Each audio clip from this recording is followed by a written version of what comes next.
Listo, Eunice.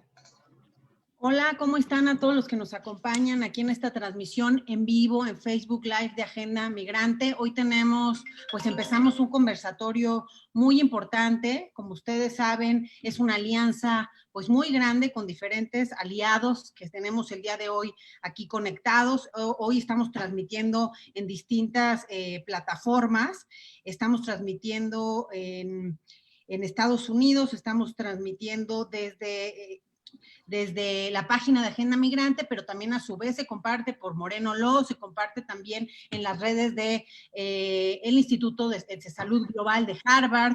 Tenemos también como aliados a la UNAM, especialmente al área de migración, al SUDIMER, y a diferentes instituciones como el Tecnológico de Monterrey, el ITAM, y muchos otros aliados también de organizaciones migrantes en Estados Unidos y México, Deportados por la Lucha, muchos otros que estaremos mencionando también en las redes y seguramente van a compartir estos videos. Como ustedes saben, esta es una red de conversatorios, es una serie, vamos a llevar a cabo 13 conversatorios con distintas temáticas que vamos a estar compartiendo con ustedes en las redes, y hoy tenemos pues un panel de lujo. Nos acompaña y en unos momentos Janet leerá ahora sí que los currículums de cada uno de ellos. Nos acompaña la secretaria de Salud de Tamaulipas, la doctora Gloria. También nos acompaña el día de hoy del programa de Remaining México, del análisis que se ha hecho, la investigación. Nos acompaña Ariadna Sawyer, también de Human Rights Watch, y nos acompaña también del programa de abogados de las Américas, Nicolás, que también pues en algunos momentos Janet les dará más detalle sobre su currículum y sobre su trabajo. Y la idea es que tengamos un panel muy dinámico. Recuerden de compartir, de estar posteándolo en sus diferentes páginas y redes con sus amigos, y sobre todo recuerden de hacer sus preguntas también aquí por Facebook, que Edson en esta ocasión las va a leer también, estas preguntas en conjunto con Janet, para que nuestros ponentes puedan explicarlas.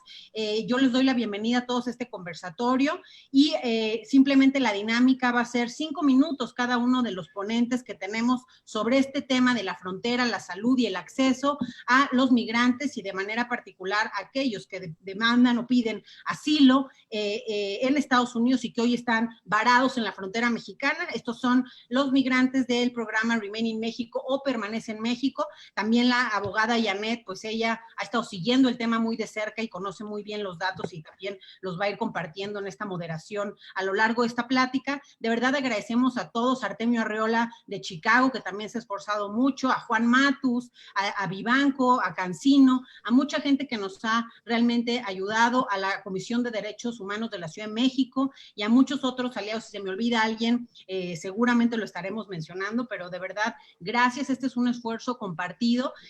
Cada uno de los ponentes va a hacer su postura en 5 minutos, la moderadora hará algunas preguntas, hablarán 5 minutos más, y después cada uno tendrá 10 minutos divididos en 2 bloques para responder a las preguntas que por Facebook ustedes nos estén haciendo. Recuerden de estar compartiendo y de estar interactuando con nosotros, porque esa es la idea dinámica de esta serie de conversatorios de salud pública e inmigración en tiempos del COVID. Entonces, muchas gracias a todos ustedes por inaugurar esto. Janet, te dejo la palabra. Muchas gracias. Gracias, Eunice. Bueno, muy buenas tardes a todos. Bienvenidos a los que se encuentran y los que nos están sintonizando el día de hoy a través de la plataforma de Agenda Migrante en vivo en nuestro Facebook Live. Agradecemos su tiempo, agradecemos a todos los organizadores y organizaciones que se unen en esta serie de foros virtuales, y vamos a iniciar. Antes de dar los blogs de 5 minutos, tenemos una presentación especial por parte de la Secretaria de Salud del Estado de Tamaulipas, la doctora Gloria de Jesús Molina Gamboa. Muy buenas tardes, doctora, bienvenida. Voy a darles una pequeña introducción de su gran biografía que tenemos. No voy a leer toda la biografía, pero pues tiene un currículum excelente y una gran experiencia en el ámbito médico y en el ámbito de salud. Es médico cirujano egresada de la Universidad Nacional Autónoma de Chiapas. Realizó la especialidad de epidemiología en el IMSS, la especialidad de salud pública en la Universidad Veracruzana, y tiene maestría en docencia en las ciencias de la salud por la Universidad Autónoma Nacional Autónoma de Chiapas también, que actualmente se desempeña como la directora. La voy a pasar para que la puedan ver. Perfecto, gracias, doctor. y actualmente se desempeña como la secretaria de Salud y ha sido nombrada secretaria de Salud de Tamaulipas en el país pues, de México. Muy buenas tardes, doctora, bienvenida y puede iniciar cuando usted guste.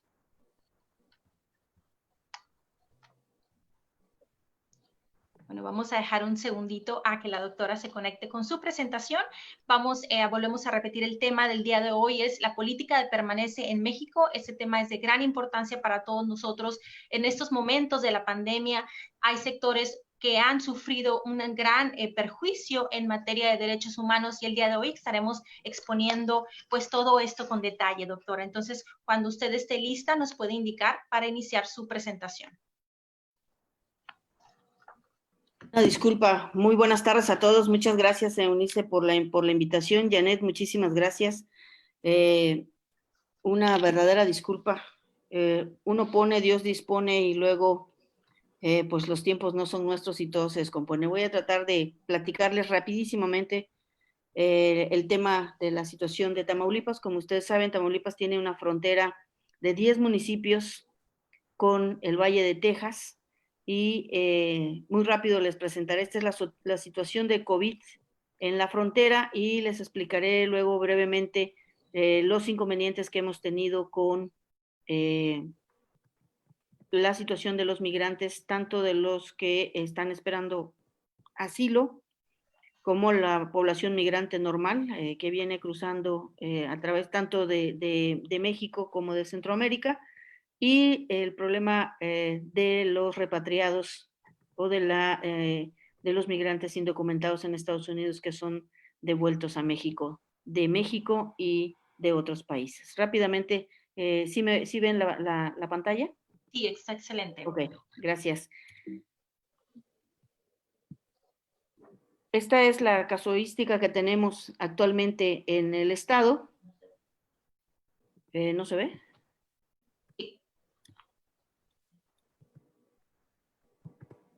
En total, en el estado al día de hoy, tenemos 2,050 casos que están repartidos en 22 municipios que ya son positivos del estado, como ustedes lo pueden ver ahí.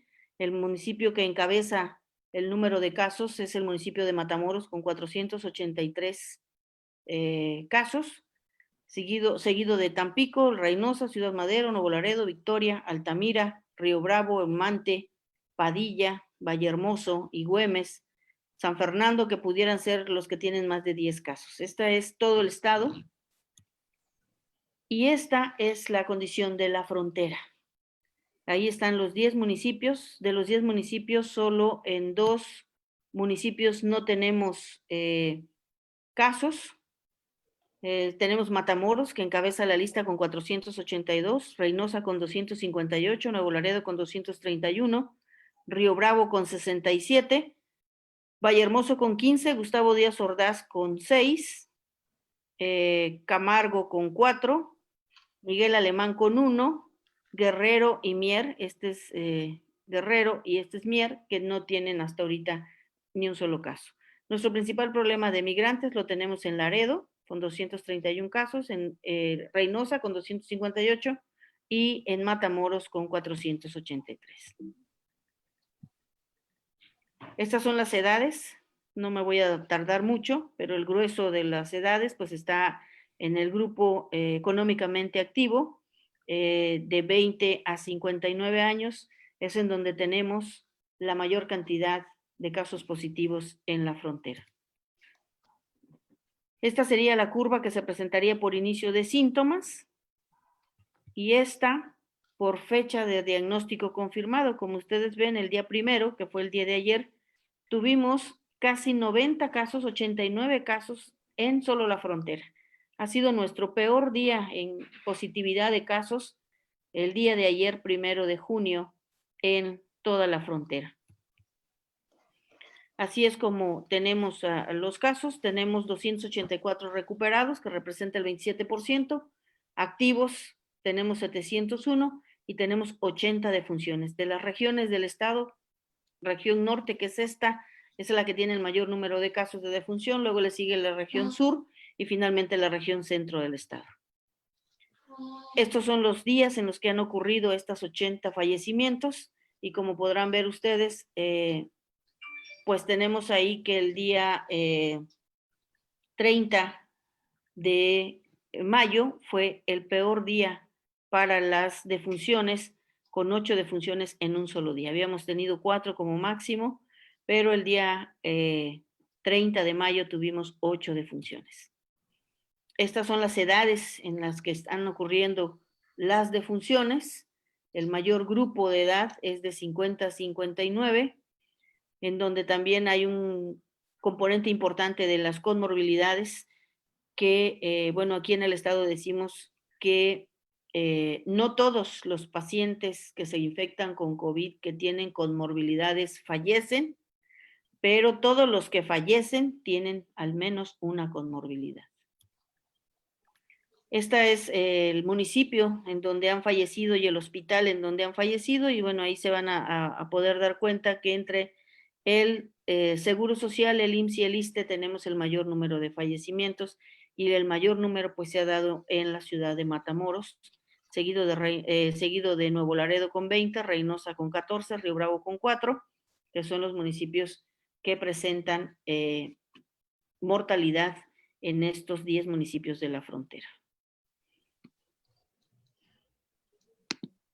Quisiera comentarles, esa es la casuística que tenemos en el estado. Tenemos 2 problemáticas. Dentro de esos más de 1,000 casos que tenemos, hemos tenido un brote en migrantes en Laredo con 15 pacientes positivos que se contagian a través de un repatriado que llega de Estados Unidos, de Texas, a Laredo a las 2 de la mañana. Tuvimos que poner guardias que estuvieran esperando porque el gobierno de Estados Unidos no respetó los horarios para las deportaciones de los migrantes o de los indocumentados, y los empezó a mandar a las 11 de la noche, a las 2 de la mañana, a las 3 de la mañana, a las 5 de la mañana, a las 6 de la mañana, y había que estar esperando o cazando, como decimos aquí, a los autobuses para que no se nos escaparan, los pudiéramos revisar, los pudiéramos ver, porque fue el peor momento de la pandemia para Estados Unidos y sobre todo para el estado de Texas, que saben ustedes cómo se llevó a cabo. Este migrante, este repatriado, llegó a la casa hogar asintomático. A los 2 días presentó la sintomatología, lo captamos y ya había infectado a 16 migrantes en total. Tuvimos que hacer ahí con el ayuntamiento y el gobierno del estado una separación de muestreamos a todos, 57 migrantes más que habían con los que cuidan la casa, en total 65 personas muestreadas, de las cuales 16 salieron positivos y tuvimos que separar los positivos de los negativos y buscar dónde podíamos alojarlos, y todo esto entre el Instituto Tamaulipeco de la Migración y el gobierno municipal de Nuevo Laredo. Después tuvimos un caso en migrantes en Reynosa, otro repatriado que también llega de Texas. Un muchacho joven, mexicano, originario de Michoacán, pero con residencia en Querétaro, su familia estaba en Querétaro. Él llega enfermo, lo captamos a la hora que se logra el autobús identificar, se identifica con fiebre. No hay manera, no hay recursos, no hay apoyo del gobierno federal para tener un lugar de aislamiento por parte de ellos que hicieron el compromiso. Tamaulipas tiene firmado un convenio en donde el gobierno federal, una vez que llegaran los repatriados a México, iba inmediatamente a hacerlos llegar a cualquier parte del país o a cualquiera de sus países de origen de donde fueran repatriados. Les comento, por ejemplo, que en el caso de Laredo teníamos pacientes de Camerún enfermos, teníamos pacientes de Honduras, de Guatemala, de Nicaragua, y por supuesto teníamos mexicanos de otras partes del estado. Con el caso particular de Reynosa, pues nos dio muchos dolores de cabeza porque era un muchacho joven que quería llegar a Querétaro. Lo llevamos, no sabíamos dónde aislarlo, dónde hacer que pasara la cuarentena, se le explicó que tenía que pasar la cuarentena, se le explicó que teníamos que darle seguimiento. El Instituto Tamaulipeco y la Secretaría de Gobierno del Estado deciden rentarle un cuarto de hotel para que ahí se quedara la cuarentena porque no tuvimos respuesta del gobierno federal. Se escapa del hotel, se nos escapa del hotel y a empezarlo a buscar y afortunadamente la policía estatal lo encontró en la terminal de autobuses. Como su deseo era regresar a Querétaro, pues uno de los primeros lugares a donde se fue a buscar pues fue a la terminal de autobuses. Y en una de las que tiene Reynosa, pues ahí se encontró. Entonces ya se subió una ambulancia de protección civil con todos los cuidados y el Estado lo tuvo que regresar a Querétaro, a donde estaba su familia. Y este es el caso de Reynosa. Y en Matamoros, pues estamos en condiciones pues, de mucho riesgo.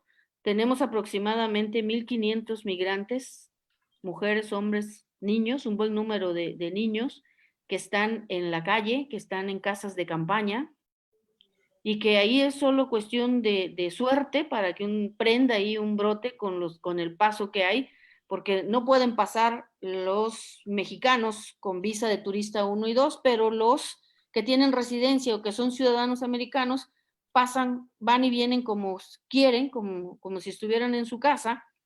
Y entonces el Valle de Texas tiene un número importante de casos positivos, y más con la reapertura prematura que para nuestro gusto hizo el Valle de Texas a partir del 1 de mayo, pues es cuestión nada más de suerte cuando prenda ahí un brote con los migrantes.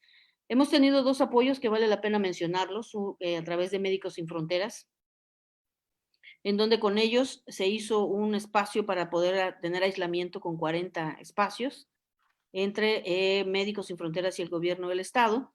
Se habilitó un multideportivo para tener a pacientes tanto con dificultad respiratoria leve o moderada y se puedan aislar ahí, y un aislamiento también para aquellos migrantes que no tengamos en donde salgan positivos y no tenemos a dónde aislarlo. Hay 40 camas en Matamoros, en este polideportivo, y hay 40 camas en Reynosa, en otro polideportivo con la Universidad Autónoma de Tamaulipas. Y en ese sentido, bueno, decirles que la estrategia que nosotros estamos haciendo para poder identificar con oportunidad un brote en Matamoros, en donde los migrantes están prácticamente a la intemperie, están a orilla del río Bravo, en casas de campaña, es estarlos muestreando periódicamente. O sea, todo un día sí y un día no, mandamos a nuestras brigadas a que levanten al azar 50 muestras, principalmente aquellos migrantes que tengan sintomatología. Y como bien decías, Janet, pues son migrantes que están en espera de recibir el asilo y que Estados Unidos pues les está prolongando las citas y la gente no se quiere mover, no se quiere ir a una casa hogar, no sé, el ayuntamiento de Matamoros les puso un espacio, les acondicionó un área para que pudieran estar en mejores condiciones higiénico-dietéticas, pero pues ellos no quieren perder su lugar y no se mueven de ahí de donde están. Entonces, esa ha sido nuestra situación, eso es lo que yo les comparto. El gobierno del estado ha hecho lo propio con el gobierno federal para solicitar pues el permanente apoyo de que pueda haber una movilización de estos migrantes. Insisto, hay un convenio que no se ha cumplido por la federación en donde se iban a remover a estos migrantes y se iban a hablar con el gobierno de Estados Unidos para hacer algo de respetar las fechas que tienen estas personas para pedir asilo en los Estados Unidos. Entonces, esa ha sido nuestra trayectoria, seguimos muy pendientes de ellos. El gobierno del estado tiene en estos 10 municipios, y con esto termino, 4 hospitales móviles de 40 camas que se hicieron para alojar a los pacientes exclusivamente COVID, graves y muy graves, entendiéndose como graves aquellos que necesitan oxígeno, que tienen dificultad respiratoria severa, y muy graves aquellos pacientes que hay la necesidad de intubar. Tenemos 40 camas en un hospital móvil construido para tal efecto en Laredo, tenemos 2 en Reynosa, uno en el Hospital General de Reynosa y otro en el Hospital Materno Infantil de Reynosa, y otro más en Matamoros, en el Hospital General de Matamoros. Entonces tenemos ahí el espacio, tenemos 26 ventiladores en cada uno de los módulos, en donde afortunadamente hasta ahorita no se ha rebasado y tenemos capacidad hospitalaria suficiente para la atención de todos los tamaulipecos y en su momento pues de todo aquel migrante que tenga la necesidad de ocupar una cama o un ventilador en Tamaulipas. Muchísimas gracias por su atención y estoy a sus órdenes. Muchísimas gracias, doctora. Gracias por su presentación. Estaremos en breve compartiendo una breve conclusión de los puntos más sobresalientes de su presentación y también los estaremos compartiendo en el idioma inglés una vez que los otros expositores presenten sus temas. ¿Algo más que desea agregar, doctora, antes de terminar su transmisión? No, Janet, muchísimas gracias. Agradecerles a todos, decirles que estamos pues muy prestos, que si hubieran algunas preguntas que lamentablemente no pueda responder, me las hagan llegar. Eunice tiene mi correo y tiene mi número telefónico y yo me comprometo con todos quienes nos están viendo a responderles a todos y a cada uno de ellos sus preguntas o sus comentarios y pues estoy a las órdenes y ojalá que no sea la última vez en donde podamos compartir experiencias con ustedes y seguramente me desquito en la siguiente con el tiempo y estar toda la sesión presente. Muchísimas gracias de verdad a todos y que sin duda será un éxito. Muchas gracias. Muchísimas gracias. Que esté muy bien. Buena tarde. Muy bien, entonces continuaremos con la temática del día de hoy, con el tema de la política de permanencia en México, el impacto con la comunidad migrante, el impacto con nuestras fronteras en México y pues el impacto también en materia jurídica, no nada más de salud. Y para eso tenemos un excelente expositor que nos va a hablar un poco de cuál es la problemática actual, los casos más sobresalientes bajo la política de permanencia en México y los retos más importantes que debemos vencer bajo esta política. Tenemos como invitada a la abogada Ariana, que ahorita está, no sé si me escucha, abogada Ariana. Muy buenas tardes, bienvenida. Buenas tardes, muchas gracias. Perfecto, muchísimas gracias por sintonizarnos. Abogada Ariana es abogada de la organización de Human Rights Watch. Estaremos presentando un breve de su reseña, de su biografía, pero también tiene una biografía bastante extensa. Estaremos presentando solamente una parte de toda su trayectoria muy importante en materia de derechos humanos y en materia de trabajo con comunidades migrantes. Ella es parte del equipo de inmigración de Human Rights Watch. Se ha centrado principalmente en investigaciones sobre medidas de disuasión abusivas, especialmente bajo la cruel política de permanencia en México, la medición, la separación familiar, que sabemos que es una gran problemática que ha surtido efectos en otras administraciones en Estados Unidos, pero sobre todo en esta administración actual, y sobre las condiciones de detención y cómo mejorar esas condiciones para el sistema y para la comunidad migrante, y también se enfocan muchísimo en sistemas y procesos de asilo. También es ex reportera y ha trabajado en historias de migración y casos de migración en el sur de California, en el estado de Tennessee y en la Ciudad de México. Abogada Ariana, muchísimas gracias por estar aquí, bienvenida, y pues usted ahora puede presentar su tema. Gracias. Muchas gracias. Muchas gracias por invitarme. Quiero decirles que el español no es mi primer idioma, entonces ten paciencia conmigo, por favor. Soy la investigadora fronteriza para Human Rights Watch, que es una organización internacional sin fines de lucro. Trabajo con el equipo que defiende los derechos de migrantes en los Estados Unidos, como dice. Hemos estado investigando este programa durante el año pasado, pero nunca ha sido más urgente que los Estados Unidos ponga fin a esta política abusiva. Los solicitantes de asilo no solo corren el riesgo de sufrir violencia todos los días, sino que ahora también son particularmente vulnerables al virus COVID-19.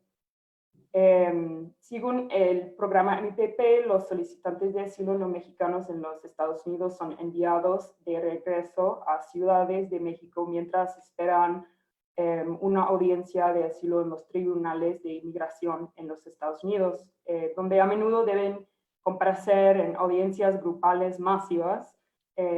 Y como resultado de la pandemia de COVID-19, los tribunales de inmigración han propuesto las audiencias varias veces y podrían continuar haciéndolo, dejando a los solicitantes de asilo abandonados en México. Ahora, hemos descubierto en nuestras investigaciones que los campamentos y refugios a lo largo de la frontera a menudo están superpoblados, por lo que las personas que viven en contactos cercanos se ven obligadas a compartir instalaciones sanitarias muy rudimentarias y limitadas, así que un brote del virus se propagaría súper rápidamente. Por ejemplo, Human Rights Watch descubrió que en Matamoros, México, alrededor de como 2,000 solicitantes de asilo viven en condiciones hacinadas en tiendas de campaña con hasta 5 personas por carpa y apenas unas cuantas duchas al aire libre y baños portátiles que en ocasiones en estas zonas, justo al otro lado del puerto de entrada de Estados Unidos, abundan desechos humanos. También muchas de las personas que esperan sus audiencias en los tribunales de inmigración carecen de hogar en México y tienen poco acceso a la atención médica. Entonces, el gobierno de los Estados Unidos está obligando a las personas que están en proceso de solicitar asilo, niños incluidos, muchos niños, a vivir en condiciones antihigiénicas que aumentan innecesariamente su riesgo de contraer el coronavirus. Y los Estados Unidos tienen la obligación bajo el derecho internacional de no obligar a las personas a arriesgar su derecho a la vida para ejercer su derecho a solicitar asilo. Entonces, decimos que el Departamento de Seguridad Nacional de los Estados Unidos debería cesar de inmediato el programa MPP y revertir las nuevas restricciones de desplazamiento. Los solicitantes de asilo retirados del programa MPP no deberían ser detenidos, sino puestos en la libertad condicional en los Estados Unidos en cuarentena u otras medidas necesarias para proteger la salud pública. La verdad es que cualquier política que cierre la frontera a los solicitantes de asilo supondría una violación de las obligaciones de los derechos estadounidenses e internacionales. Y me gustaría revisar lo que es dicho en inglés. Claro que sí. Okay, muy bien. So for those who don't understand Spanish, what I said is that I am the U.S. border researcher for Human Rights Watch, which is an organization, international organization. And I work with a team that defends the rights of migrants in the United States. But actually, as things have been externalized to Mexico, we've had to do a lot of work in Mexico. And so we've been working this past year on the MPP program. So I think it's like more urgent now than ever for the United States to end this program. It's extremely dangerous. Asylum seekers not only suffer violence, or not only are at risk of violence every day, but now they're at risk of this COVID-19 outbreak, which would be catastrophic in the camps where people live in unhygienic conditions and aren't able to perform the appropriate, social distancing or other things that would keep people safer. So we've discovered in our investigations that the camps are super overpopulated, that people are, like, as I said, not able to social distance. In Matamoros, for example, the camp there, people have to share just a few bathrooms. We're talking about 2,000 people, maybe more, who have to share just a few portable bathrooms and stand-up temporary showers.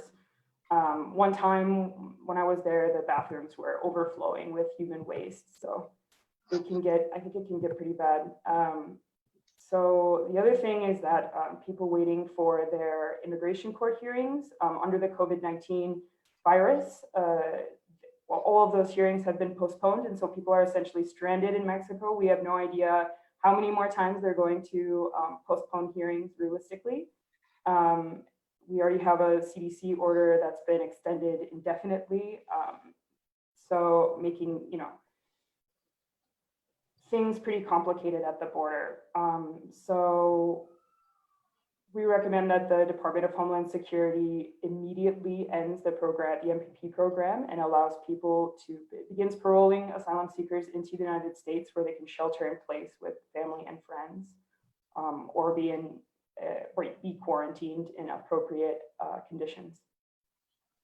Ok, perfecto. Muchísimas gracias por su aportación. Más adelante tenemos otra conversación con la abogada Adriana Sawyer de Human Rights Watch, donde también nos estará compartiendo un poquito más a detalle sobre la política de permanencia en México. Sería interesante también que podamos cubrir un poco, sabemos que los números de casos de asilo otorgados son mínimos bajo esta nueva política. Si pudiéramos abarcar un poquito sobre esos temas más adelante sería genial. Y también hablar de esas condiciones, de esos campamentos donde están los solicitantes de asilo, porque esta información no se da muchas veces a la luz pública y es muy importante que las personas que nos están escuchando pues sepan de esta información que viene de manos de personas que lo han vivido y que lo tienen de primera mano, conocimiento de primera mano. Entonces, gracias por su participación, abogada.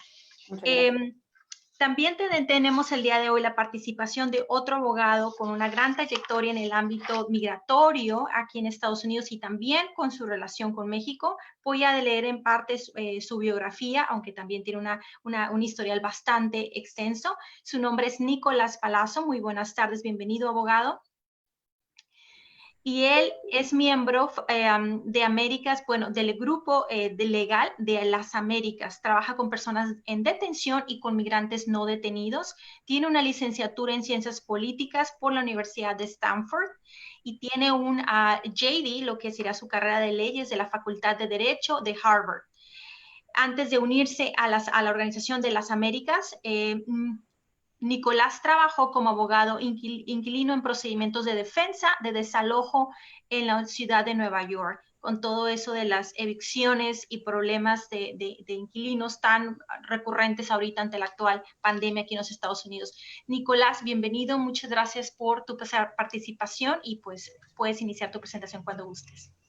Muchas gracias, Janet, y muchas gracias a todas y todas por la oportunidad de hablar sobre un tema que obviamente es muy serio y más ahora que nunca en un momento donde yo creo que es obvio decir que hay mucho dolor y sufrimiento en las calles de los Estados Unidos y también en las ciudades, en los campos de refugiados, en las zonas donde hay migrantes en la frontera con Estados Unidos y México. Lo más importante yo creo que es dar un poco de contexto de la situación del programa antes que empezó la pandemia del COVID-19. Desde enero del 2019, cuando digamos, empezó el programa de Remain in Mexico, permanecer en México, hasta marzo de este año, ha habido aproximadamente unos 65,000 personas que entraron a los Estados Unidos, cruzaron la frontera de forma legal, o sea, por un puerto de inspección, o de forma ilegal, sin inspección, y fueron procesados dentro del programa y devueltos a México. En la ciudad de El Paso, Juárez, que es donde yo practico, hay aproximadamente 20,000 personas en la ciudad de Juárez que están procesados dentro del MPP con su fecha de corte en los Estados Unidos, en El Paso.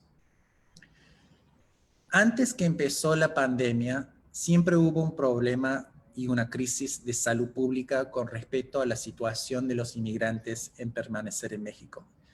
En el contexto de Juárez, la gran mayoría de las personas viven en albergues. A diferencia con la situación en Matamoros, no hay un campo de refugiados al aire libre. Hay varios albergues, aproximadamente 20 albergues, la cual una mitad son manejados, organizados por la iglesia. Hay algunos albergues públicos y hay un albergue manejado por el gobierno federal, que es el más grande, con aproximadamente 700 camas. Cuando yo digo que hubo una crisis antes que había llegado la pandemia, yo hablo con respecto al acceso que las personas tenían a servicios básicos de atención médica. A ser procesado dentro del MPP y devuelto a México, el inmigrante en el MPP se le daba un papelito que se le daba el Seguro Popular, que es una versión del Medicaid en Estados Unidos, que le daba acceso a servicios básicos de atención médica a los inmigrantes. Ya eso no existe más. El acceso que los inmigrantes tenían antes de la pandemia era muy limitado. No tenían acceso a especialistas, no tenían acceso a servicios de salud mental, psicológico o psiquiátrico. Hay que tener en cuenta que hay un gran porcentaje de personas que huyen de sus países con trauma. La experiencia de cruzar la frontera y estar bajo custodia del gobierno es traumático. Y vivir en un país en el cual uno no reconoce es muy inseguro y no tiene los fondos o los recursos para vivir de una manera seguro y sano, es también muy traumático. Entonces, lo que nosotros habíamos visto ya como abogados trabajando en el campo con estas personas es que muchos estaban enfermos antes que había llegado la pandemia. Había un alto índice de niños con problemas respiratorios, dado que la calidad de aire era muy malo. Había mucho polvo en el aire, sobre todo en las partes, en los albergues, en las afueras de la ciudad Juárez, donde tienes terreno de tierra. También un alto índice de mujeres de embarazos de alto riesgo, que no tenían la oportunidad ni los recursos para ser tratados por médicos especialistas. Nosotros nos habíamos dedicado en una forma de poder trabajar con los oficiales de la frontera de parte de Estados Unidos para pedir que las personas que tenían estos problemas médicos, que eran urgentemente vulnerables, se les podía dejar entrar a los Estados Unidos. Se llamaba, es una especie de medical exemption bajo la política del permanecer en México, en la cual el gobierno hacía su propia evaluación médica de la persona y se hacía una determinación si se le dejaba a esta persona salir del programa de México y vivir con familia o con amigos dentro de Estados Unidos.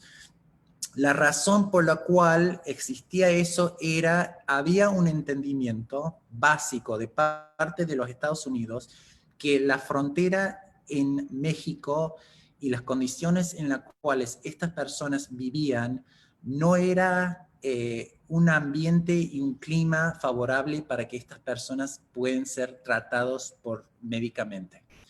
Entonces, lo que se llamaba humanitarian parole era una forma en la cual nosotros como abogados podíamos pedir al gobierno que deje entrar a ciertas personas con vulnerabilidades médicas para que ellos puedan recibir el tratamiento necesario dentro de los Estados Unidos. Desde marzo de este año, esa política no existe más. Como había mencionado la abogada Ariana, ha habido un orden del CDC, que es una agencia de enfermedades del gobierno federal de Estados Unidos, que efectivamente ha cerrado la frontera.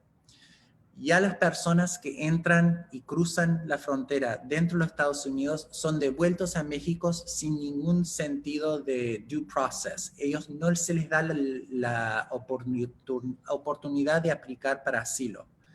Y esto incluye no solo migrantes, pero mexicanos y hasta niños no acompañados menores de 18 años. La razón por la cual se ha dado por esta orden de cerrar la frontera desde mediados de marzo es por razones de salud pública. La idea siendo que a dejar entrar a estas personas se puede aumentar el riesgo de transmisión del virus. Desafortunadamente, lo que hemos visto desde que ha empezado la pandemia es que ha habido un surgimiento de casos graves no solo en Juárez, pero en toda la frontera, sobre todo un surgimiento que ha impactado desproporcionadamente a la población migratoria. Justo hace 2 días hubo un brote dentro del albergue más grande en Juárez, el Liona Vicario, donde hubo 12 casos nuevos en un solo día. ¿Por qué esto es un problema? Porque, como había mencionado antes, en México, en estas ciudades, no hay servicios esenciales que pueden efectivamente tratar a esta población migratoria. Hay mucha discriminación contra estas personas. No tienen los recursos financieros para pagar para el tratamiento necesario en una clínica privada para ser efectivamente tratados si en algún día se encuentran con el COVID-19. Entonces, lo que ha pasado en resumen es que la pandemia ha tomado una situación ya en crisis y la ha hecho peor. Y sobre todo se ha dado a la luz muchos de los programas ya existentes con respecto a lo que es la falta de acceso a servicios básicos de salud para esta población. I can do a quick summary in English about what I just said, but essentially, I think it's important to understand the effect of COVID-19 on this particularly vulnerable population of people in MPP requires an understanding of the situation prior to March of this year. The 60,000 people who had been placed, 65,000 people who had been placed across the whole border in the MPP program were already living in a state of constant vulnerability and fear and insecurity. Insecurity, of course, because of the crime and the violence in the region, but also in the context of a complete lack of access to basic medical care and attention. During the early phases of the program, with a bilateral understanding between the US and Mexican government, Mexico was providing basic health insurance to these individuals, something similar to Medicaid in the United States. That no longer is the case. So you essentially have a situation of thousands and thousands of people who are not only uninsured, but also do not have any access to specialist care, to mental health services, which is incredibly important for a heavily traumatized population, as many are who are coming or fleeing persecution from their home countries. So the point that I want to highlight is that there has always been a health crisis. And the pandemic has obviously exacerbated an already precarious situation, but has also brought to light a lot of the existing inequities and problems having to do with access to care and the quality of care that many of these people are facing. Ok, muchísimas gracias, abogado Nicolás. Gracias por su aportación. Estaremos pues comentando un poco más a detalle sobre esos retos y qué medidas preventivas podemos tomar, así como qué acciones legales se han implementado a través de grupos de abogados dentro de los Estados Unidos y abogados que trabajan para organizaciones internacionales, pues para poder aliviar o ayudar un poco esta gran problemática para todos los solicitantes de asilo que están varados en México a través de la política de permanencia en México. Y buenas tardes para todos los que apenas están sintonizando. Estamos el día de hoy a través de Agenda Migrante en este foro sobre la política de permanencia en México, sus retos y sobre todo el impacto de la pandemia COVID-19 en la comunidad migrante. Tenemos a dos excelentes abogados el día de hoy. La secretaria de Salud de Tamaulipas ya se retiró, pero estaremos en breve hablando sobre los puntos más importantes que ella indicó. Para los que nos están sintonizando, por favor, síganos enviando sus preguntas. Ahorita empezaremos a contestarlas, así que por favor, continúenos enviando sus preguntas y también si pueden informarnos desde qué parte nos están viendo, sería excelente para tener más apreciación acerca de dónde viene el interés. Muy bien, pues entonces podemos continuar con usted, abogada Ariana Sawyer, si quiere cubrir algún otro tema, enfocarse en qué medidas a lo mejor legales, qué instrumentos pues, han sido utilizados a través de, pues para poder aliviar un poquito esta gran problemática de la política y pues sobre todo nos interesa mucho a todos saber esas situaciones de esos campamentos de refugiados que están en México y pues como lo mencionó la secretaria de Salud del Estado de Tamaulipas, con sin casi apoyo del gobierno federal de México ante una gran, gran problemática y gran crisis para los estados de la frontera con Estados Unidos. Gracias.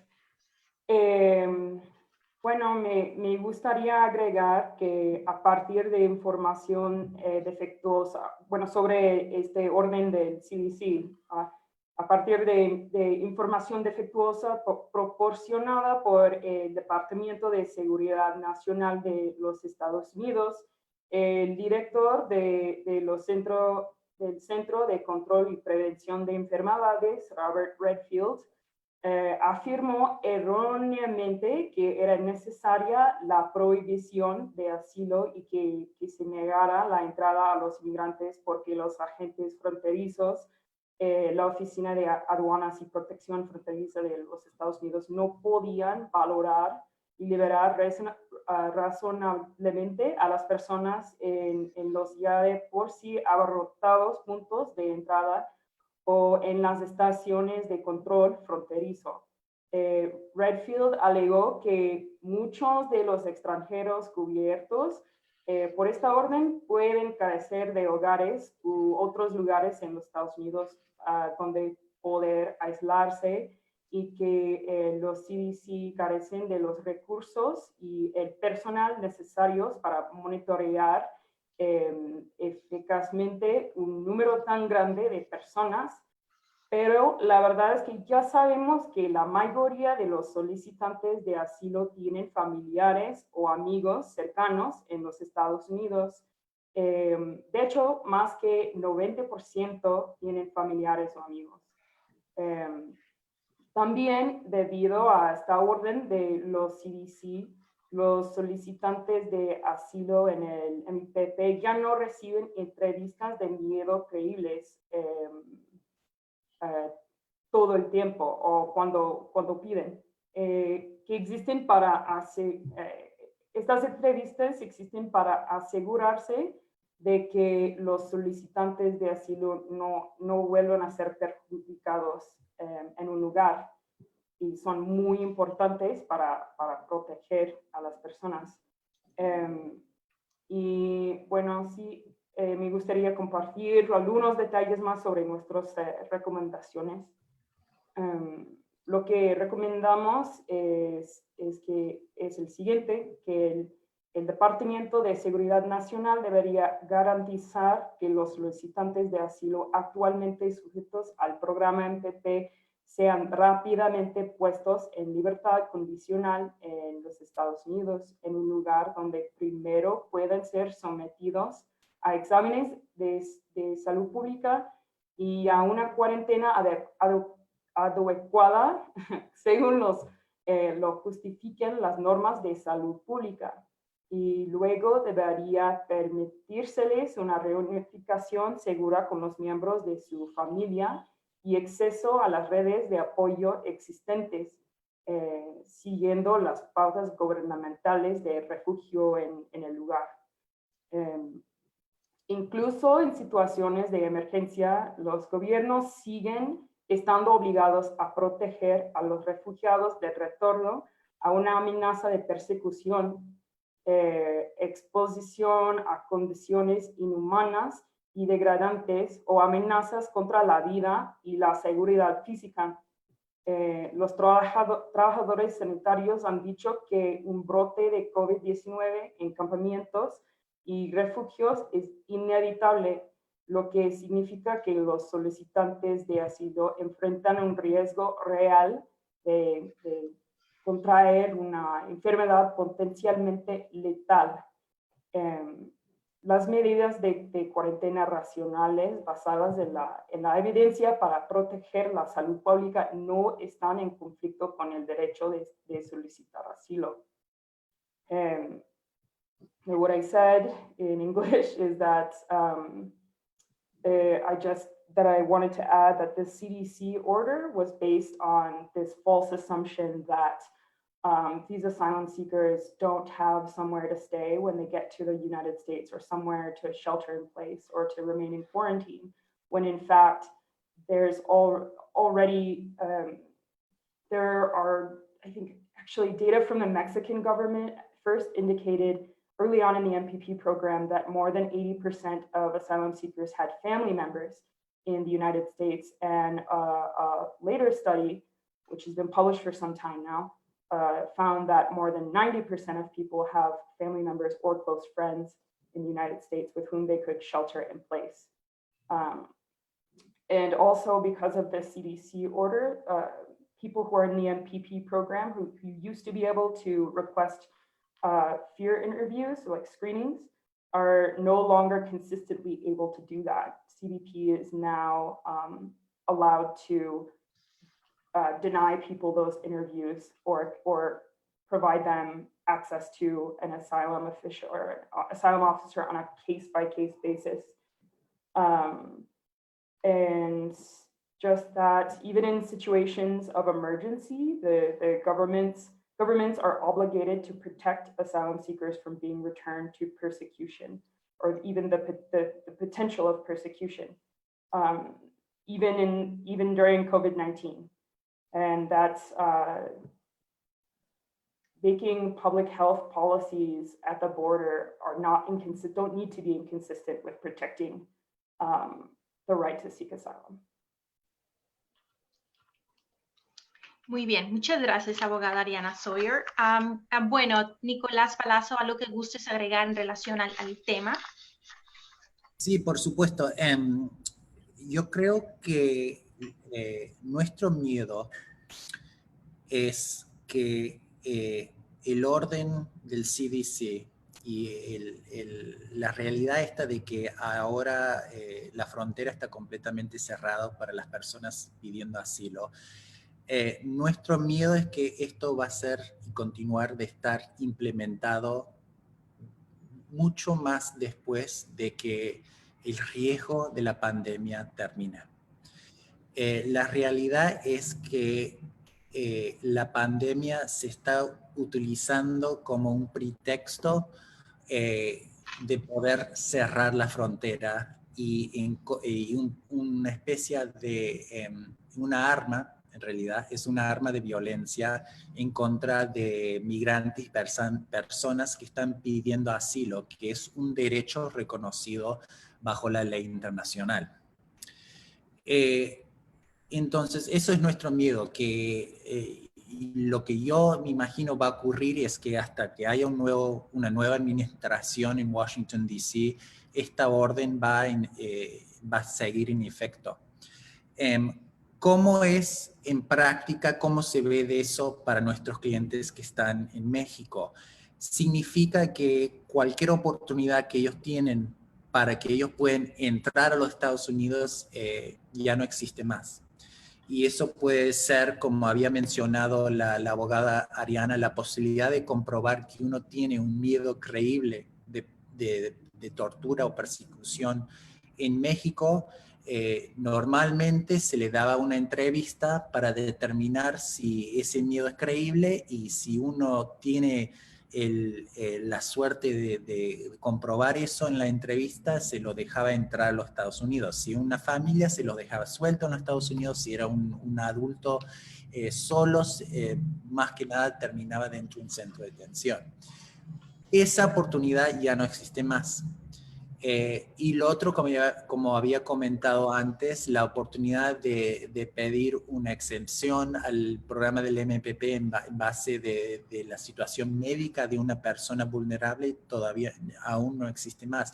Y esto aún incluyendo que muchas personas, sobre todo las personas con enfermedades respiratorias que están aún a más riesgo de contagión y enfermarse del COVID, son las personas que no deberían estar en la situación precaria en la cual se encuentran en México, que es albergues que son muy densos, hay mucho movimiento de personas entrando y saliendo de los albergues y no tienen la arquitectura y los sistemas para poder proteger a estas personas de forma sana, en sentido que no hay cuartos para poder que la gente sea bajo una cuarentena. No existe el concepto de distancia social, social distancing, para la gran mayoría de estas personas. La forma en la cual ellos se tienen que mover de una parte de la ciudad al hospital, a un supermercado, a lo que sea, es por tránsito público, que obviamente eso aumenta el nivel, las posibilidades o el riesgo de ser enfermo, de agarrar el virus del COVID-19. Entonces, ha tomado, como había mencionado, una situación ya que estaba muy peligroso y precario, y hemos visto que el COVID-19, el virus, el miedo que ha generado la pandemia, ha dejado al gobierno una especie de carte blanche, discreción total para hacer lo que ellos quieren con la política de inmigración.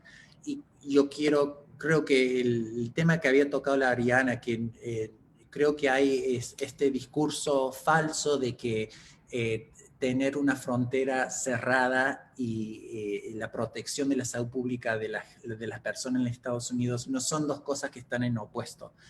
Nosotros podemos tener una política de inmigratoria humana que reconoce las leyes de asilo, que deje entrar a las personas y al mismo tiempo proteger la población. Lo último con lo cual quiero terminar es la ironía cruel que existe, que al mismo tiempo que estamos cerrando la frontera bajo el pretexto que es por razones de salud pública, hay gobernadores, hay políticos, hay intendentes que están pidiendo que los negocios abren en los Estados Unidos, que están pidiendo que la gente vaya a la playa, que van al shopping, que van a los restaurantes, que abren la economía. Entonces, la pregunta que uno se tiene que hacer es, ¿cuál es la lógica de pedir que uno abre la economía, que abre los negocios, que abre el movimiento de personas dentro de los Estados Unidos, pero al mismo tiempo cerrar la frontera para los inmigrantes?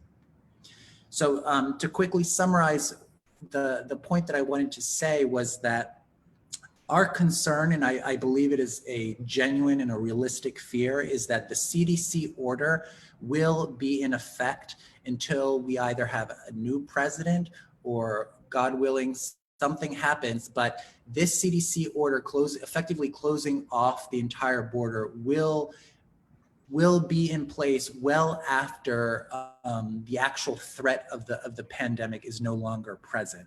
And the reality is that COVID-19 and the virus and the fear that has been generated has provided the perfect opportunity and the platform for the government to use it as a pretext to close off the border. It is being weaponized against migrants, and it is allowing for the government to consistently violate their own legal obligations under an well-established international order that recognizes the right of these people to seek asylum in the United States. It is being used under the language of a national emergency to close off the border, to close off the opportunity for this people to seek legal recourse and security and safety in the United States. And unfortunately, it seems like any sort of legal challenge that can be done against the CDC order runs up against the issue of the fact that in a national emergency, the president has very wide discretion to do essentially what he or she wants to do, to quote unquote protect the United States. And so I ended with this cruel irony that exists in this country around the discourse of the pandemic, in the sense that we see a lot of people advocating for the reopening of businesses, for encouraging people to go out, to shop, to spend money, to buy things, to jumpstart the economy, understandably so.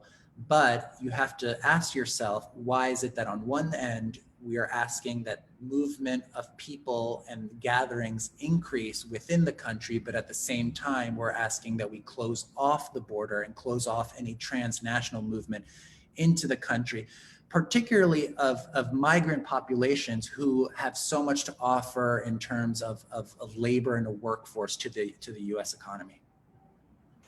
Muy bien. Excelente, pues gracias abogado Nicolás. Vamos a iniciar con algunas preguntas que tenemos y ahorita vamos a repasar algunos de los retos más importantes que hemos platicado el día de hoy con nuestros expertos. Y tenemos algunas preguntas, ustedes deciden quién es el primero en contestarla, no hay ningún problema. Una de ellas es de Miguel Ángel Tobar, él pregunta que qué acciones o políticas públicas existen para apoyar a familias migrantes tamaulipecos. Esta pregunta se la estaremos compartiendo a la Secretaria de Salud, la cual les dará seguimiento, pero si ustedes tienen alguna aportación que hacer sobre preguntas sobre políticas o acciones en ciertos estados fronterizos para ayudar a familias migrantes, lo pueden contestar. Bueno, yo creo que en el contexto de Tamaulipas, sobre todo en Matamoros, donde un gran porcentaje de las personas en el permanecer en México están en un campo de refugiado y como había comentado la abogada, en una situación sanitaria muy precaria, muy peligrosa. Hay ciertas organizaciones internacionales que uno puede aportar y apoyar, que están haciendo el trabajo necesario para a lo mínimo dar algún recurso de comida o apoyo social, servicios médicos básicos, incluyendo el Médicos Sin Fronteras. También hay varias organizaciones legales en Texas, del lado de Estados Unidos, como ProBar o Lawyers for Good Government en Brownsville, que está del otro lado de la frontera de Matamoros, que están proveyendo de servicios legales para poder ayudar a estas personas en la corte. Yo creo que desafortunadamente nos hemos encontrado con una situación muy difícil para las personas que están en Estados Unidos, porque otra problemática que se ha causado es que nosotros trabajando remotely no podemos entrar a México y trabajar con nuestros clientes como nos gustaría trabajar mano a mano. Entonces, nuestra capacidad de poder ayudar a las personas directamente está muy limitado a causa el problema del COVID. Hay varias organizaciones no gubernamentales que están trabajando dentro del ámbito en toda la frontera. Yo lo que sugiero es, fíjese, hay una organización que se llama HIAS, Hebrew Immigrant Aid Society, que tienen una oficina central en Monterrey, pero tienen oficinas en 5 puntos en toda la frontera, trabajando particularmente con un énfasis sobre estas poblaciones, incluyendo dando apoyo psicológico, ayuda social y también ayudando a las personas con el procedimiento de aplicación para ser refugiado en México.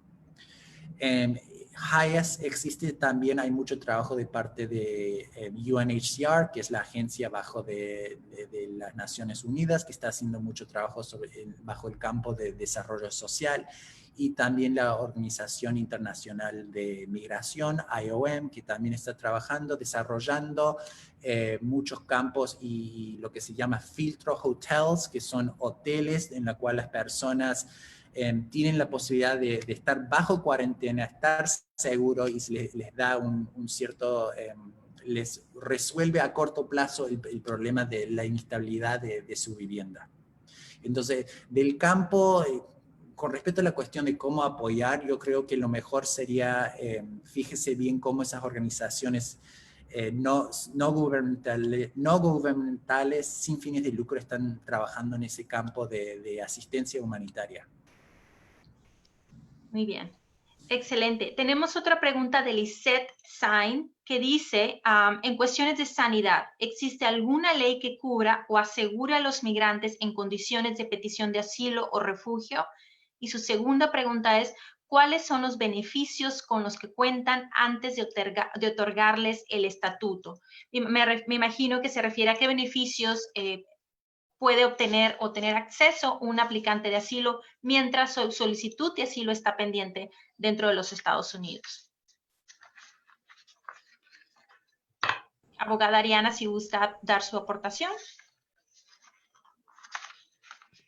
De hecho, quiero rápidamente mencionar este grupo llamado Global Resource Management. en el campamento en Matamoros, que ha establecido un hospital de campaña en el campamento. También podría beneficiarse del apoyo. Pero bueno, la verdad es que en los Estados Unidos no tenemos un sistema de salud muy bueno, muy fuerte. Entonces, realmente, y también tenemos ley por política public charge, que dice que, bueno, que, no sé cómo explicar, it has made asylum seekers afraid to access healthcare. Entonces, tenemos salud básico, tal vez, no sé, Nicolás. Sí, yo creo que para las personas pidiendo asilo dentro de los Estados Unidos, que si uno pone en contexto son los afortunados, porque no se le ha devuelto a México, tienen lo más básico con respecto a beneficios es la autorización de trabajar. Entonces, mientras que haya una decisión final sobre su caso de asilo, tienen legalmente permiso para trabajar, una autorización para trabajar temporariamente.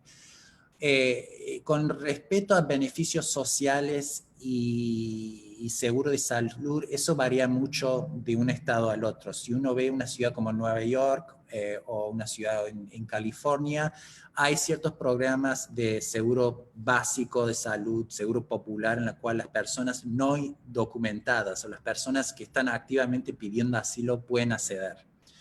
Pero como he dicho, eso varía mucho de estados a estado. Con respecto a la pregunta sobre los beneficios de las personas que están en México, igual, es muy poco y nada. Lo que es acceso a algún seguro de salud ya no existe más. Es una situación en la cual los que pueden pagar tienen acceso y los que no pueden pagar no tienen acceso y se enferman. Lo que sí tienen la posibilidad de hacer para las personas en el permanecer en México es trabajar legalmente en México. Eso se le otorga a cada persona que entra a los Estados Unidos y está procesado en la MPP. Cuando está de regreso a México, el gobierno de México les da un permiso para poder trabajar legalmente dentro de México. Obviamente, ya dado a la pandemia, muchas de estas personas han perdido su trabajo. Entonces, la situación económica, la situación financiera afecta la situación de salud para estas personas porque ya no tienen los recursos para pagar para una visita a una clínica privada. Entonces, lo que estamos viendo es la pérdida de trabajo, el desempleo, obviamente está causando un aumento en las enfermedades de las personas. Muy bien, muchísimas gracias y muy excelentes aportaciones de ambos. Es importante comprender, pues, no nada más los beneficios a los que pueden acceder los solicitantes de asilo en los Estados Unidos, sino también comprender que pueden existir beneficios dentro del territorio mexicano también para aquellos registrados bajo el programa de Remain in Mexico o MVP. Tenemos un par de preguntas más. Tenemos una pregunta de Abraham, que dice que en cuestión de que las fronteras, ¿cuáles serían los protocolos de las fronteras y qué se puede hacer, ya que Estados Unidos permite el tránsito libre de ciudadanos americanos y residentes permanentes, pero por otra parte, pues bloquea el ingreso de personas como, pues, con visas de no inmigrante, como de turista de placer? ¿Qué son los retos y qué se puede hacer? Hay personas que consideran injusto y que consideran que eso también representa un riesgo para la salud y para el contagio de COVID-19, pues en los estados fronterizos donde ahí está, pues este continuo, pues transferencia, ¿verdad?, de personas y tránsito de personas que puede llegar a contagiar a personas que pues están saludables en territorio mexicano.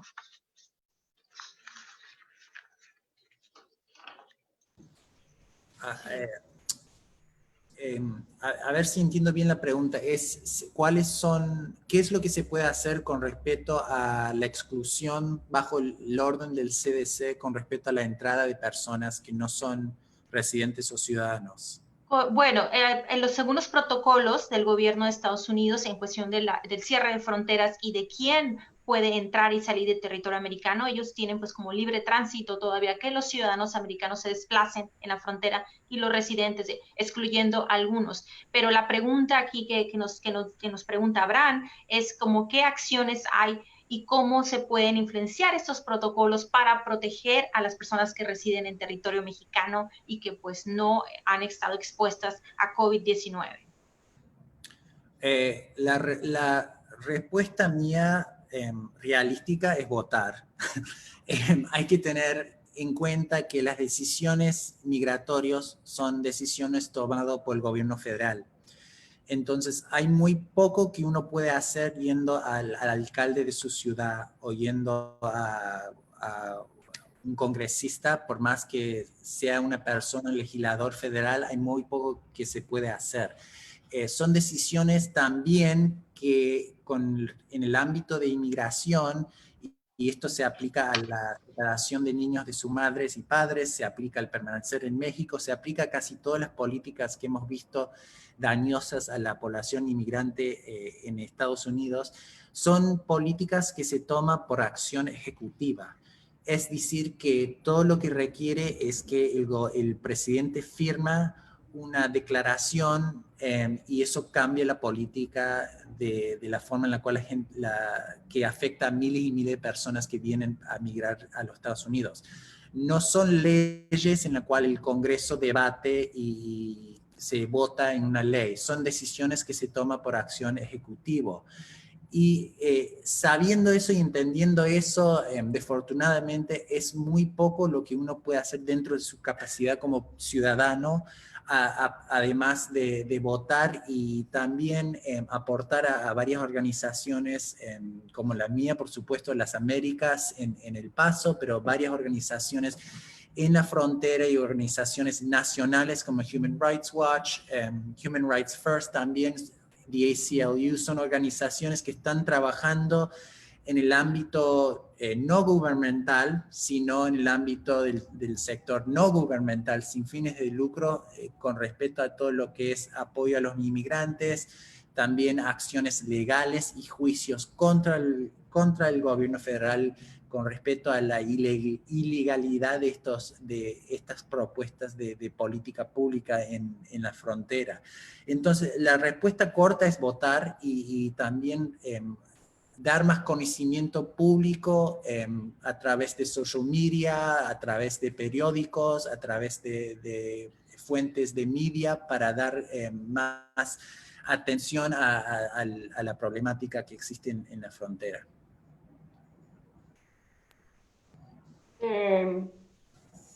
Sí, además de votar, también puede llamar a sus representantes en el Congreso tanto como sea posible. A pesar de que esta política proviene del Ejecutivo, el Congreso puede cancelar el programa o no dar dinero a la administración Trump para continuar con el programa. Pero realmente necesitamos un nuevo presidente.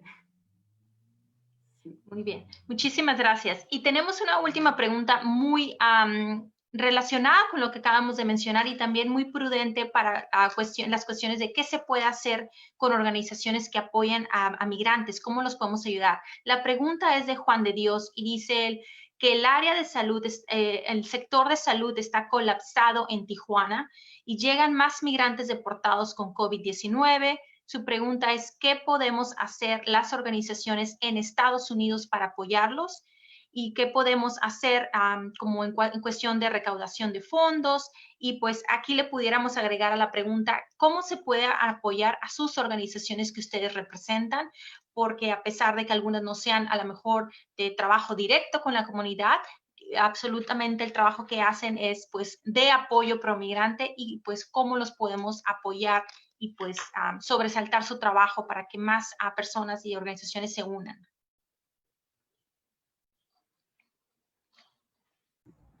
Bueno, muchas gracias por las preguntas y me alegro que hay personas que están interesados y quieren saber cómo ayudar, porque la verdad es que siendo un problema tan grave y tan inmenso con respecto a la cantidad de personas que se encuentran en este programa, hay muy pocas personas que tienen el conocimiento de lo que está pasando actualmente, la realidad de la vida de estas personas. En el contexto de Tijuana, hay una organización muy reconocida que trabaja de los dos lados de la frontera y habían estado trabajando en Tijuana antes que que asumió poder la administración de Trump, y la organización se llama Al Otro Lado. Es una organización que no solo proveen de servicios legales para los inmigrantes, pero desde que empezó el problema de la pandemia, también ellos tienen un fondo en el cual usted como ciudadano puede donar dinero, y ese fondo es dedicado para ayuda humanitaria para los inmigrantes, incluyendo tarjetas de crédito. Funcionan como una tarjeta de crédito en la cual se le da al inmigrante y con eso ellos pueden comprar comida, pueden comprar remedios. Nosotros en El Paso, obviamente yo trabajo con una organización que se llama Las Américas, las.américas.org. Nosotros trabajamos también de los dos lados de la frontera. No tenemos una presencia física en Juárez, dado a la pandemia, pero también estamos recibiendo donaciones financieras y donaciones de lo que sea para poder ayudar a las personas en México. Eso incluye comida, incluye remedios, incluye ropa, incluye zapatos, juguetes para niños. Y si se dan los fondos, también estamos explorando formas de poder pagar el alquiler para algunas personas y familias vulnerables. Y lo último es que quería mencionar una organización pequeña, una ONG en México que se llama Seguimos Adelante, con la cual nosotros trabajamos también. Están recibiendo donaciones en su página de web. Ellos trabajan directamente con migrantes en Juárez, aportando todo lo que es ayuda de comida y otras cosas. Muy bien. ¿Algo más que desea aportar, abogada Ariana, en relación a organizaciones? Sí, para apoyar a las organizaciones que apoyan a los migrantes, creo que también puede ser voluntario con el otro lado, ¿verdad? Creo que aceptan voluntarios. Ajá. También puede donar a nuestras organizaciones, pero para mí lo más importante es compartir nuestro trabajo, nuestros como informes, videos y todo eso en las redes sociales y también con personas que conocen para sensibilizar al público. Muy bien, muchísimas gracias. Y ya para terminar tenemos una pregunta, está en inglés, la leeré en inglés y después la leeré en español. La pregunta es de Sara Velasco y la pregunta es, ¿Are any organization litigating against the CDC order and its implementation? La pregunta es que si existen algunas organizaciones que estén ya haciendo o enfrentando acción legal o litigios en contra de la orden de CDC del gobierno americano o de su implementación. De lo que yo sepa y quiero enfatizar que nuestra organización, nosotros trabajamos directamente con el tema de asilo y ley de migración, no somos litigantes al nivel federal con estos temas, entonces yo no soy ningún experto. Lo que tengo entendido es que aún no ha habido un caso oficial en contra del gobierno decretando el orden del CDC de marzo de este año. En conversaciones que yo he tenido con algunas organizaciones como el ACLU, la impresión y el miedo que ellos tienen es que legalmente, como había comentado, el presidente tiene mucha discreción bajo sus poderes de emergencia nacional. Entonces uno tiene que pensar a la época del 9/11, de los ataques terroristas del 9/11 y todas las políticas que se implementaron, que bajo circunstancias normales hubieran sido ilegales, pero el presidente lo pudo hacer bajo en nombre de proteger al público durante una emergencia nacional. Entonces, realísticamente yo no soy experto en este tipo de ley, pero lo que tengo entendido es que no, ningún grupo ha comenzado un juicio. Hay discusiones entre algunas organizaciones internacionales, a lo mejor Ariana sabe más, organizaciones nacionales, pero de lo que yo tengo entendido es que no, aún no ha habido ninguna acción legal en contra del orden del CDC. Muy bien, muchas gracias. Muy bien, entonces para finalizar este programa del día de hoy, vamos a concluir con unos final remarks, unos comentarios finales por parte de nuestros expositores del día de hoy. Antes de hacer eso, iniciaré con una breve semblanza de todo lo que hablamos el día de hoy, los retos más importantes en cuestión de COVID-19. Iniciamos el día de hoy con la presentación de la Secretaria de Salud del Estado de Tamaulipas, la cual expuso pues, los altos índices de casos de COVID-19 dentro del Estado de Tamaulipas. Hizo una presentación con los números actuales y cómo está impactando, así como cuáles han sido los descensos y fallecimientos de personas por COVID-19. También nos indicó el gran reto que tienen los estados de la frontera, sobre todo Tamaulipas, por no recibir apoyo del gobierno federal por parte de México.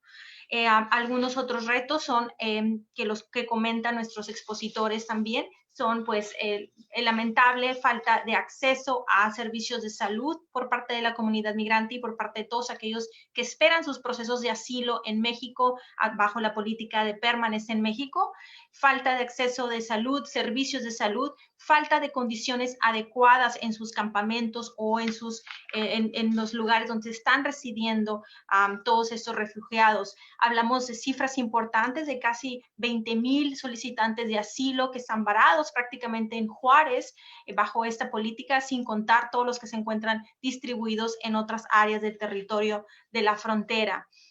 Esos son algunos de los retos. Yo creo que es muy grande la lista de retos, pero también es importante agradecer y pues resaltar el gran trabajo de organizaciones internacionales como sus organizaciones de ambos de ustedes, que luchan día a día por implementar estrategias, iniciativas y recomendaciones para que esas puedan ser tomadas en consideración y documentar la actual circunstancia bajo la política de permanece en México. Just to summarize, today we had a great discussion about the Remain in Mexico policy, the current challenges, and how the immigrant community is the most vulnerable population being impacted by the Remain in Mexico policy. We also had 3 wonderful speakers. One of them was the Tamaulipas Secretary of Health, Doctora Gloria de Jesus. She had a presentation and shared with us the numbers of COVID-19 positive cases within the state of Tamaulipas and how many deaths they have had due to COVID-19. She also shared with us that it's really important to reach and to have funding from the federal government. She shared with us that they don't have the lack of financial funds. It's very important, and they really need the support in order to be able to accommodate the needs of the immigrant community that has to stay and remain in these bordering states due to COVID-19 and due to the Remain in Mexico policy. There are several challenges in terms of how we treat the immigrant community and the conditions that they have.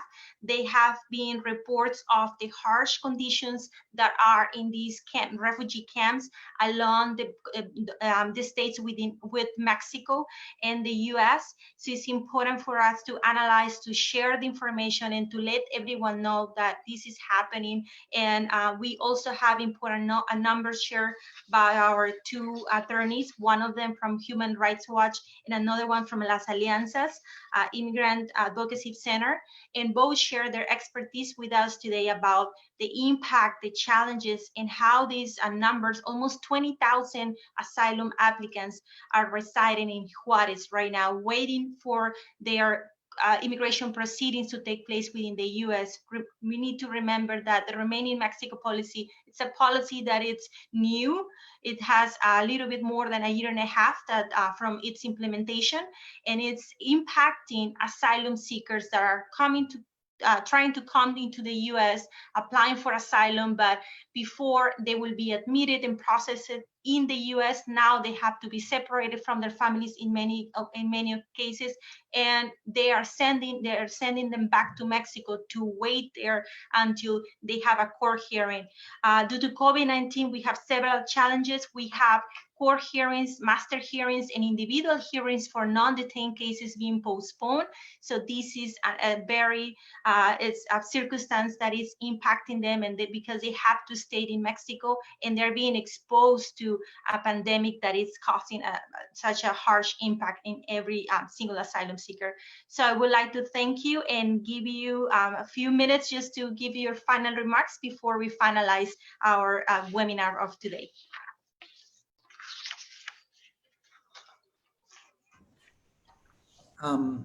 Bueno, muchísimas gracias, Janet, y a todos por la oportunidad de platicar sobre un tema bastante complicado y desafortunadamente un tema en el cual muy pocas personas, por lo menos en Estados Unidos, pero también en México y en el resto del mundo, tienen algún conocimiento de la situación, de lo que está pasando. Y para darle un poco de perspectiva, la población... yo quiero terminar con un entendimiento de lo significativo que es y la gravedad de lo que es el problema con respecto al tamaño de personas dentro de este programa de permanecer en México. Actualmente hay registrados 65,000 personas en toda la frontera que han entrado al país y han sido procesados en el MPP y devueltos a México por el gobierno de Estados Unidos. Muchas de esas personas han devuelto a su país. Una minoría muy poca ha tomado la decisión de quedarse y vivir y trabajar en México. Y muchas tienen la fe de querer peleando su caso y esperando. Para darle perspectiva, 65,000 personas tomado como un grupo sería considerado uno de los 10 más grandes campos de refugios en el mundo. Pero estas personas no tienen ninguna de las protecciones legales que los refugiados normalmente se les otorga. Y lo que es más impactante para mí es el hecho de que aún antes que había empezado la pandemia, muchas personas con las cuales yo trabajaba, que estaban dentro del MPP, me pidieron poder entrar a los Estados Unidos, aún sabiendo que iban a estar detenidos bajo custodia de ICE, que estar bajo el programa de MPP y libres. Es decir, ellos estaban dispuestos a dar su libertad, vivir en una cárcel en Estados Unidos, porque por lo menos sabían que algún nivel de seguridad ellos tenían. Eso refleja el miedo que estas personas tienen y el ambiente de inseguridad y el ambiente de incertidumbre que están viviendo de manera cotidiana. Muchas gracias, Nicolás. Abogada Ariana, ¿algún final remark o comentario final que desea aportar? Sí, bueno, para agregar a lo que dijo el abogado Nicolás sobre la la lógica defectuosa de cerrar la frontera. Es muy importante recordar que la frontera no está realmente cerrada, solo está cerrada para migrantes y solicitantes de asilo. Los estadounidenses continúan cruzando la frontera todos los días, a pesar de que Estados Unidos tiene el mayor número de casos de coronavirus en el mundo, ¿no? Sabemos que la administración Trump solo tenía un objetivo en mente, que es destruir el sistema de asilo de los Estados Unidos y detener la migración de casi cualquier país de parte de Europa. Pero los Estados Unidos cumpliría mejor con sus obligaciones de proteger la salud pública, los refugiados y el derecho a solicitar asilo, finalizando por completo el programa para permanecer en México. Muy bien. Si gusta, abogada Adriana, dar sus remarks en inglés, también lo puede hacer. Es opcional. Oh, sure. Thank you. So I said that I think it's really important to walk away from this remembering that you know, a little more about the false logic of the border closure, because realistically the border is not closed. It's only closed to migrants, which is, you know, evidence of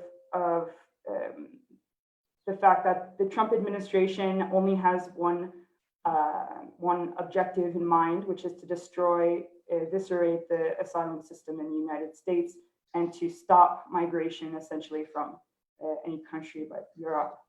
And just that the United States would comply better with its obligations to protect public health and refugees and the right to solicit asylum by ending the Remain in Mexico program. Muchísimas gracias. Y gracias por sus aportaciones de ustedes el día de hoy. Gracias a sus organizaciones. Los seguiremos apoyando y siguiendo. Y compartan con nosotros también cualquier recomendación, cualquier iniciativa. Y con todo gusto lo estaremos promoviendo y pues compartiendo también con nuestras comunidades. Les agradezco su tiempo el día de hoy. A todos los que se sintonizaron el día de hoy a través de Agenda Migrante, recuerden que este es el segundo webinar, la segunda presentación de más de 10 presentaciones que tendremos. La siguiente semana tendremos temas muy importantes el día martes también y el día jueves, para que estén atentos. Hablaremos de la crisis de Centroamérica, del desplazamiento forzado de la comunidad migrante y de las causas que los forzan a seguir huyendo de sus países de orígenes, y también hablaremos un poco de elecciones y del census, información muy importante para la comunidad migrante que está dentro de Estados Unidos también. Y este jueves estaremos hablando de seguridad en la frontera y tendremos a 3 expertos del área de seguridad. Sintonícenos y sigan a la página de Agenda Migrante para que sepan quiénes serán los expositores y la temática de cada uno de nuestros foros. Queremos agradecerle a cada una de las organizaciones que se han unido y que nos han pues compartido y han apoyado en difundir estos foros. Un agradecimiento especial el día de hoy a Sergio Infanzón y a las organizaciones de Coalición de Migrantes Mexicanos en el West Coast y también a la organización Southeast Leadership Network. Muchísimas gracias por su apoyo, por compartir toda esa información, y pues sabemos que unidos podemos hacer una gran diferencia. Les agradezco mucho su tiempo a Ariana y Nicolás. Que tengan muy buena tarde. Donde estén, manténganse a salvo. Y pues esperamos verlos también en otro foro de Agenda Migrante por su excelente aportación. Pues muchísimas gracias el día de hoy. Muchas gracias. Muchísimas gracias. Y buenas tardes a todos los que se conectaron. Soy la abogada Janet Moreno y pues esperemos verlos en el próximo enlace de Agenda Migrante. Gracias.